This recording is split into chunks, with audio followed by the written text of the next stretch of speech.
रे माझा मितवा मालिकेच्या आजच्या भागामध्ये आपण पाहणार आहोत की आता ईश्वरी अर्णवसाठी मस्तपैकी गरम गरम दूध हळदीचं घेऊन आलेली असते आणि अर्णवला म्हणते की अर्णव सर घ्या, म्हणजे कसं तुम्हाला बरं वाटेल. मला माहिती आहे तुम्हाला खूपच त्रास होत असणार आहे, पण तुम्हाला हे हळदीचं दूध घेणं देखील तितकंच गरजेचं आहे. असं बोलून ती त्याला हळदीचं दूध देत असते. त्याच वेळेला ईश्वरी म्हणत असते की खाली आज सगळीच जण छान गप्पा मारत बसलेली होती. अर्णवला हे कळताच अर्णव तर चकित होतो. अर्णव म्हणतो काय, आज एवढ्या रात्री सगळीच जण खाली बसले होते? ईश्वरी म्हणते की हो ना, मीही विचारच करत बसले की नेमकं झालंय तरी काय सगळ्यांना. सगळीच जण मस्त गप्पा मारत होते, मग तू त्यांच्या समोरून हे दूध घेऊन आली आहेस का? तर ईश्वरी म्हणते की हो, मी त्यांच्या समोरूनच तर हे दूध घेऊन आले. सगळीच जण मला विचारत होते की दूध कशाला घेऊन चालली आहे, तर मी त्यांना म्हटलं अर्णव सरांची इम्युनिटी बूस्ट करण्यासाठी. पण तुम्हाला माहिती आहे का, मी ते सांगितलं नाही हां, आपलं जे ठरलं होतं ना ते. काही झालं तरी मला सांगायचं नव्हतं ना तुमचा आवाज गेला आहे ते, मग मी नाही सांगितलं. त्यावर अर्णव डोक्याला हात लावून घेतो. ईश्वरी म्हणते आता काय झालं अर्णव सर? त्यावर ईश्वरी अर्णवला हे बोलल्यावर अर्णव सांगतो अगं तुला काय माहिती, त्या सगळ्यांचा असा गैरसमज झाला असेल की आपल्या दोघांची पहिली रात्र एन्जॉय चाललेली आहे आणि म्हणूनच हे तू दूध घेऊन आलेली आहेस असंच त्यांना वाटलं असेल. हे ऐकल्यानंतर ईश्वरीला तर धक्काच बसतो. ईश्वरी म्हणते हे बापरे, हे असलं घडलंय का? काय करायचं आता, आपल्या दोघांची पहिली रात्र. आणि असं बोलून तिला आता कळतच नसतं की पुढे आता काय रिॲक्ट करावं ते. ईश्वरी म्हणते अर्णव सर आता तर खूप मोठा प्रॉब्लेम झाला, मला वाटलंही नव्हतं माझ्या थँक्यूचाही एवढा सगळा परिणाम होईल तो. त्यावर आता अर्णव म्हणतो की काय गरज होती तुला हे सगळं करायची. त्यावर मात्र आता अर्णव जो आहे तो ईश्वरीला समजून घ्यायचा प्रयत्न करत असतो. पण ईश्वरी म्हणते की काय करू अर्णव सर, मला तर तुमच्यासाठी एवढं करायचंच होतं ना. त्या दिवशी रिपोर्टरच्या समोर तुम्ही माझी इतकी बाजू घेतली, तुम्ही मला पडू दिलं नाही आणि त्यासाठी तर मला तुमची बाजू घ्यायची होती आणि तुम्हाला थँक्यू बोलायचं होतं आणि यासाठी मी प्रयत्न करत होते. सकाळीसुद्धा तुम्हाला नाश्त्याच्या टेबलवर ब्रेडवर स्माइलीमध्ये थँक्यू बोलायचं ठरवलं होतं, पण तुम्ही कामाच्या नादात ते सुद्धा बघितलं नाही. म्हणून मग मी तुम्हाला डबा द्यायला सुद्धा आले होते, त्यामध्ये सुद्धा मी थँक्यूची चिठ्ठी लिहिली होती, ती सुद्धा तुमच्याकडनं बघणं झालं नाही. मग म्हटलं काय करावं, निदान मग आता असं तरी फुलांनी सजवावं आणि तुम्हाला तो बुके द्यावा असा मी विचार केला, म्हणून तर मी तुमच्यासाठी एवढं सगळं केलं असं देखील ईश्वरी अर्णवला सांगू लागते. अर्णव आता जेव्हा हे सगळं ऐकतो, ईश्वरीने केवढी मेहनत केलेली आहे आपल्याला साधं एक थँक्यू बोलण्यासाठी, हे जेव्हा त्याच्या लक्षात येतं तेव्हा मात्र आता अर्णव म्हणतो की खरंच ना, या मिस इंदौरने एक थँक्यू बोलण्यासाठी किती कष्ट घेतलेले आहेत, किती विचार करते ही माझा, असा देखील आता अर्णव जो आहे तो विचार करत लागतो. दुसरीकडे मात्र आता ईश्वरी ही अर्णवकडे पाहत असते आणि ईश्वरी अर्णवला म्हणते की खरंच ना, माझं थँक्यू इतकं मोठं महागात पडेल असा मी कधीच विचार केला नव्हता. पण अर्णव सर आता तुम्हाला बोलता तर यायला हवं, माझ्यामुळे तुमचा आवाज गेलाय ना, हेच मला सहन होत नाही आहे. मी आता काय करू, काय करणार? मग आता अर्णवला ईश्वरी ते दूध प्यायला सांगते आणि त्याचबरोबर त्या दोघांचे ठरतं पहिली रात्र. मग आता दोघंही जण ती पहिल्या रात्रीचं बोलून हसूच लागतात, कारण आता सगळ्याच जणांना असं वाटत असतं की ह्यांची पहिली रात्र मस्तपैकी चालू आहे आणि हे दूध आणि हे सगळं काही फुलं या सगळ्यांमुळे सगळ्यांनी सगळा मोठा गैरसमज करून घेतलेला आहे आणि या गोष्टीचंच ईश्वरी आणि अर्णवला खूप जास्त हसू येत असतं. त्यानंतर ईश्वरी अर्णवला सांगते की राहू दे चला, पण आता तुम्ही हे दूध तर पिऊन घ्या, म्हणजे कसं तुम्हाला थोडं का होईना बरं वाटेल. मग अर्णवही ते दूध प्यायला तयार होतो. ईश्वरीच्या हातात ते ग्लास घेतो आणि त्यानंतर अर्णव ईश्वरीकडे बघून हसत असतो. तर ईश्वरीलाही तिचं हसू काही आवरत नसतं, तीही आता त्याच्याकडे बघत हसत असते आणि त्याला म्हणते की निदान हे दूध तरी संपवून घ्या, म्हणजे कसं तुम्हाला बरं वाटेल. तर दुसरीकडे मात्र आता पाहायला मिळतं अर्णवने तर डोक्याला हात लावून हसायलाच घेतलेलं असतं. डायनिंग टेबलवर आता सगळीजणं बोलत असतात, कारण त्या सगळ्यांनाच असं वाटत असतं की मस्तपैकी या दोघांचीही पहिली रात्र चालू आहे. मग आता या दोघांची पहिली रात्र ही स्पॉईल करण्यासाठी लावण्याला तर राकेशने बोलवलेलं असतं. त्याचा तोही प्लॅन फ्लॉप होतो आणि त्यामुळेच ना खूपच असा त्रास जो काही आहे तो आता राकेशला होत असतो. दुसरीकडे मात्र ईश्वरी ती आता लॅपटॉपमध्ये सगळे उपाय बघत असते. म्हणजे घसा बसल्यानंतर आपण काय काय करता येऊ शकतं, काय उपाय करूया ज्याने सगळ्या गोष्टी सॉल्व्ह होतील, आणि या सगळ्याचा विचारच ईश्वरी करते. ईश्वरीला आता बरेच उपाय सापडतात. ईश्वरी आता अर्णवला म्हणत असते की अर्णव सर इकडे या, इकडे बसा बरं, मी तुम्हाला सांगते. आणि असं बोलून ईश्वरी अर्णवला खाली बसवते आणि त्याच्याकडनं एक एक प्रकार करून घेते. जसे की काय काय दाखवले आहेत त्या पद्धतीने सगळे प्रकार ती आता त्याच्याकडनं करून घेत असते. त्याच वेळेला आता अर्णवही ईश्वरीने सांगितल्याप्रमाणे पायाची घडी, त्यानंतर पाय असा वर करायचा आणि त्यानंतर कमरेतना असं उचलायचं, हे सगळे प्रकार करत असतो. आणि त्यावर ईश्वरी म्हणत असते की आता तोंडातून जरा श्वास जोरात घ्यायचा प्रयत्न करा, बघा सगळ्या गोष्टी व्यवस्थित होतील. आता अर्णवही ईश्वरी जे जे सांगते ते एकदम व्यवस्थितपणे करत असतो. आणि त्याच वेळेला आता अर्णव म्हणत असतो की नाही नाही हे जमत नाही आहे मला. मग आता काय अर्णव थोडा का होईना शांत होतो. मग ईश्वरी अर्णवला सांगत असते की अर्णव सर हे जमत नाही आहे, तर आता आपण काय करायचं, थांबा अजून एक प्रकार आहे तो सुद्धा आपण करूया. असं बोलूनच आता दुसरा प्रकार देखील काय करायचा हे त्यांचं ठरत असतं. मग आता त्या प्रकाराबद्दल सुद्धा त्यांचं डिस्कशन होत असतं. मग आपण असं करूया, बघा तुम्ही आता एक काम करा, हे दोन्ही पाय फोल्ड करा, त्याचसोबत तुम्ही ना आता वर पाय करा आणि त्याचसोबत हात खाली करा. ईश्वरी जे जे सांगत असते ते अर्णव करत असतो. नंतर तो प्लॅन देखील फ्लॉप होतो. मग आता ईश्वरी सांगते की अर्णव सर जोरात आता गळ्यातना आवाज काढायचा प्रयत्न करा, असं बोला. त्यावर आता अर्णव म्हणतो नाही बस झालं, हे सगळं काही आता मला जमणार नाही आहे, मला होत नाही आहे आता. असं बोलूनच तो आता शांत बसतो. त्यावर ईश्वरी म्हणते की बापरे आता काय करायचो अर्णव सर, हा आवाज गेलाय, हा आवाज आणण्यासाठी तर काहीतरी करावंच लागेल ना. इकडे राकेश आता म्हणत असतो की तुमची पहिली रात्र तुम्ही इतक्या आनंदात साजरी करताय ना, तर ही रात्र मी स्पॉईल केल्याशिवाय शांत बसणार नाही, कारण मला ना सगळ्याचा राग येतोय. आता एकच हुकुमी एक्का बाहेर काढावा लागेल, तेव्हाच तर आता मला माझ्या म्हणण्याप्रमाणे करावं लागेल, असं देखील आता तो म्हणत असतो.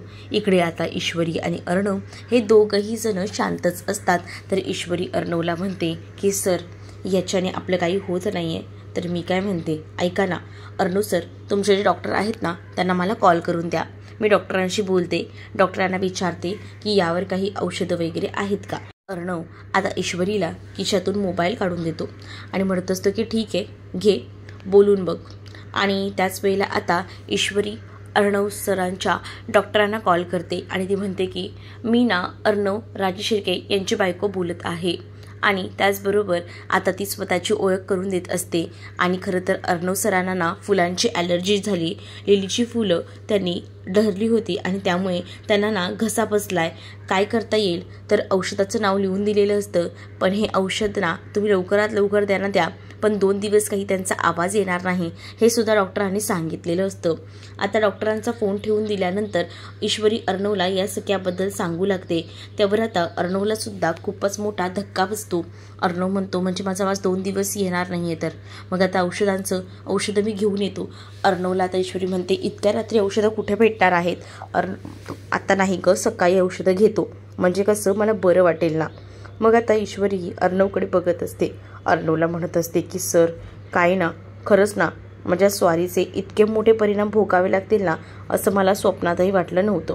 आणि त्याचमुळे आता ईश्वरी अर्णवची माफी मागू लागते. तर अर्णव म्हणत असतो की इट्स ओके, नको काळजी करू, येईल माझा आवाज. आणि त्यानंतर आता दोघंही जण बसलेली असतात. त्याच वेळेला आता ईश्वरी अर्णवकडे बघत असते आणि अर्णवला म्हणत असते की खरंच ना अर्णव सर, मी विचारही केला नव्हता, सगळीजणं खाली आपल्याबद्दल एवढा सगळा विचार करत असतील. आता ईश्वरी आणि अर्णव रात्रीच्या वेळेला बेडवर बसून छान गप्पा मारत असतात. त्यांच्यामध्ये या गप्पा रंगलेल्या असतात. पण अर्णवला ना त्याला बोलता येत नसतं, पण ईश्वरीचं जे बडबड नसतं ना ते तर ऐकण्यामध्ये खूपच जास्त मजा येत असते. कारण ईश्वरीची बडबड हे खरं तर अर्णवला हवंसं आता वाटत असतं. तो म्हणत असतो की मला बोलता येत नाही आहे, पण ही इंदोरी खूपच जास्त बोलायला लागली आहे. मिस इंदोरचा आवाज ऐकतच राहावा असं वाटायला लागले, असं देखील मनातल्या मनात आता अर्णव म्हणत असतो. आणि त्याचबरोबर तो सुद्धा तिच्यासोबत गप्पा मारत असतो. आणि जेव्हा तो तिच्यासोबत इतक्या छान छान गप्पा मारत असतो ना तेव्हा ईश्वरीलाही चांगलं वाटतं. आता ही दोघंजणं जेव्हा गप्पा मारत असतात ना तेव्हा हे सगळं म्युटेड कन्व्हर्सेशन दाखवलेलं आहे. पण तरीसुद्धा अर्णव ईश्वरीकडे एकटक बघत असतो. तर ईश्वरी ही अर्णवमध्ये आता पूर्णपणे हरवून गेलेली असते. आणि त्यामुळेच ना आता अर्णवलाही कळत नसतं की कसं हे सगळं करायचं. कारण त्याला ना आता ईश्वरीशिवाय जराही करमत नसतं. तर अर्णव आणि ईश्वरी अशीच गप्पा मारत बसलेली असतात. आणि त्याच वेळेला आता खालून आवाज येऊ लागतो की अंजली, अंजली तुला काय होतंय? त्याबरोबर आता अर्णव आणि ईश्वरी घाबरतात आणि त्या दोघांनाही कळून चुकतं की नक्कीच काहीतरी गडबड झालेली आहे. अंजलीच्या बाबतीत काहीतरी घडलेलं आहे. आणि दोघंही जण एकमेकांकडे बघू लागतात. अर्णवच्या तर लक्षात येतं की नक्कीच राकेशने काहीतरी कांड केलेले असणार आहेत. आणि म्हणूनच दोघंही जण मागचा पुढचा विचार न करता लगेचच आता धावत जातात आणि अंजलीला काय झालं आहे हे बघायला जातात. अंजली आता एकदमच कशी तरी करत असते. म्हणजेच तिला आता कोणीतरी औषधं दिली गेलेली असतात आणि त्या कोणत्या तरी औषधांमुळे तिला आता एकदम अनइझी फील होत असतं. तिलासुद्धा आता कळत नसतं की काय करावं. तर दुसरीकडे मात्र राकेश म्हणत असतो की आम्ही आतापर्यंत छान गप्पा मारत बसलो होतो, पण अचानक हा त्रास झाला, काहीच कळलं नाही एवढं सगळं भयंकर कसं झालं ते. त्यावर मात्र आता ईश्वरी आणि अर्णवला कळत असतं की या सगळ्याच्या मागे हा नालायक माणूसच असू शकतो. पण आता या सगळ्यामध्ये कुठे एवढा इश्यू करत बसणार. आणि म्हणूनच ना अर्णव आणि ईश्वरी शांत राहतात. तर दुसरीकडे मात्र अर्णव हा ईश्वरीला खाणाखुणा करून सांगत असतो की ह्या औषधं द्यायची आहेत. आणि त्याच वेळेला आता ईश्वरी ती औषधं द्यायलासुद्धा जात असते. मामी आणि त्याचसोबत आता मामासुद्धा तिथे आलेला असतो. आणि मामी आणि मामाही आल्यानंतर विचारलं जातं की हे सगळं काय आहे, आपल्याला डॉक्टरांकडे घेऊन जायची गरज आहे का? तर चला आपण पटकन डॉक्टरांकडे ह्यांना घेऊन जाऊया. पण डॉक्टरांना मी फोन केला आहे, तर डॉक्टरांना विचारायला हवं की कोणत्या औषधं द्यायची ते. तोपर्यंत अर्णव म्हणतो की मला माहिती आहेत ना, हीच औषधं द्यायची आहेत, ही औषधं देऊया. मग आता अर्णवने सांगितल्याप्रमाणे ईश्वरी तीच औषधं देते. कारण डॉक्टरांनी सुद्धा हीच औषधं सांगितली आहेत द्यायला असं फील झाल्यावर मग आता ईश्वरी काही ऐकत नाही. आणि राकेशचं न ऐकता डायरेक्टली तिने आता इथे अंजलीला औषधं दिलेली असतात, जेणेकरून अंजलीला बरं वाटायला हवं. म्हणूनच आता ती औषधं तो देत असतो. तर इकडे मात्र आता फोनवर आकाशही डॉक्टरांशी बोलत असतो. आणि आकाश डॉक्टरांना विचारत असतो की आम्ही एक औषध दिलं आहे ते परफेक्ट आहे का? तर डॉक्टरही म्हणतात की हो, तुम्ही जे औषध दिलं आहे ते एकदम परफेक्ट आहे. पण आता डॉक्टरांकडे सुद्धा घेऊन जाणं गरजेचं आहे ना. मग आपण एक काम करूया, इथे एवढा वेळ घालवूया नको, आपण पटकन गाडीत घेऊया आणि हिला घेऊन जाऊया. पण नको, डॉक्टरांनी आता सांगितलं आहे जे औषध दिलं गेलेलं आहे ना ते एकदम परफेक्ट आहे. खरं तर आपल्याला अंजली ताईला आराम द्यायला हवा, तिला रेस्टची गरज आहे, बॉडी रेस्ट करू द्या तिला, म्हणजे तिला बरं वाटेल असं देखील डॉक्टरांनी सांगितलेलं आहे असं आकाश सांगू लागतो. आणि मग ईश्वरीने दिलेली गोळी या सगळ्यामुळे आता का होईना अंजलीला थोडंफार बरं वाटत असतं. अंजलीला बरं वाटतंय म्हटल्यावर ईश्वरी आणि अर्णवला सुद्धा थोडं हायसं वाटतं, थोडं रिलॅक्स वाटतं. म्हणूनच आता दोघंही जण विचार करत असतात आणि आता बोलत असतात की काय करावं लागेल. काही झालं तरी आता आपल्याला काही ना काही करून या सगळ्यातून बाहेर पडायला हवं. मग आता इथे रेस्ट पण द्यायचा आहे अंजलीला. मग आता अर्णव म्हणत असतो खाणाखुणा करून की आपण सगळीजणं जाऊया, मामीला फक्त इथे थांबू दे, म्हणजे कसं बरं वाटेल. मग आता ईश्वरी सांगू लागते की अर्णव सर म्हणतायत की मामी तुम्ही इथे थांबा, आपण इथे जास्त गर्दी करायला नको, म्हणजे अंजलीला आरामाची गरज आहे ना, अंजलीला आराम करू दे. असं देखील आता बोललं जातं. मग आता अंजलीला आराम करू दे म्हणून ही दोघंही जण म्हणजेच अर्णव ईश्वरी सुद्धा तिकडनं निघत असतात. म्हणून राकेशही आता त्यांच्या मागोमाग जायचा प्रयत्न करत असतो.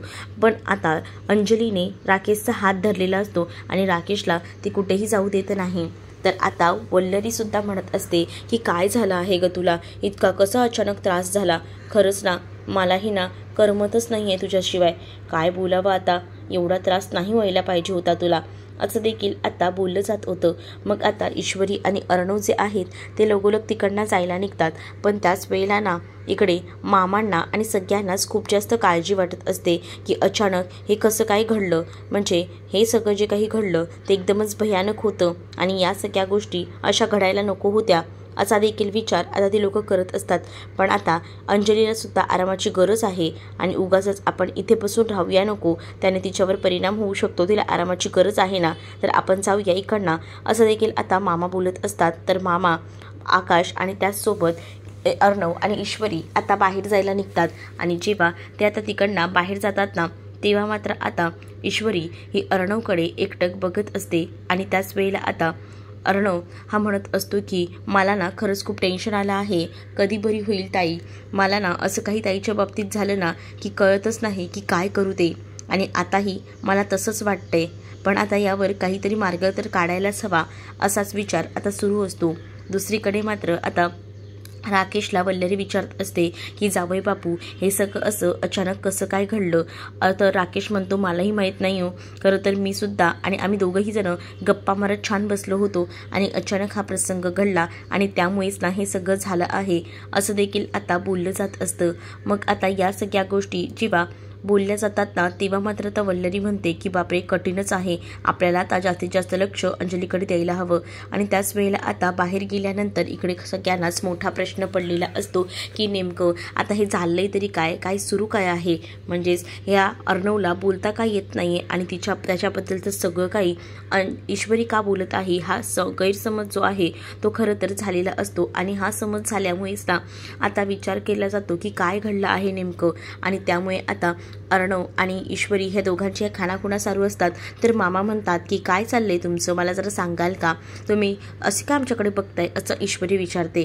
त्यावर ईश्वरीला आता म्हटलं जातं की ते काय ना तुमच्या ज्या काही खाणाखुणा सुरू आहेत ना त्याच आम्ही बघतोय, काय झालं आहे नेमकं. त्यावर आता अर्णवच खाणाखुणा करून सांगू लागतो की आज मी ऑफिसमध्ये असताना खूप जास्त गरम कॉफी पियालो आहे आणि त्या कॉफी गरम पियाल्यामुळे मला घशाला खूप जास्त त्रास झाला आहे आणि काही जुन्या फाईलसुद्धा मी काढल्या आणि ह्या सगळ्या धुळीच्या ॲलर्जीमुळे हे सगळं झालेलं आहे, असं देखील आता अर्णव जो आहे तो सांगू लागतो. आणि या सगळ्या गोष्टी खाणाखुणा करून ईश्वरी सुद्धा सांगत असते आणि म्हणत असते की म्हणून तर मगाशी दूधही तर मी घेऊन गेले होते ना ते याच कारणासाठी, हे देखील आता बोललं जात असतं.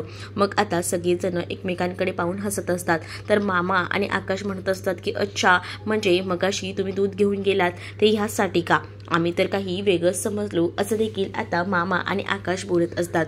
तर अर्णव म्हणत असतो की नाही नाही माझा आवाज गेला आहे ना, म्हणूनच तिने माझ्यासाठी हळदीचं दूध आणलं होतं, आता थोडा आवाज जरा बरा वाटतोय, घशाला थोडा आराम मिळालेल्यासारखा वाटतोय, पण हळूहळू का होईना सगळं काही ठीक होईल, असं देखील आता अर्णव जो आहे तो बोलत असतो. आणि अर्णव जेव्हा या सगळ्या गोष्टी समजावून सांगत असतो तेव्हा कुठे जाऊन आता ईश्वरी आणि त्याचसोबत इकडे मात्र सगळ्यांचा जो संमत झालेला आहे त्यामुळे अर्णव आणि ईश्वरीला हसू येतं. दोघंही जण रूममध्ये जातात.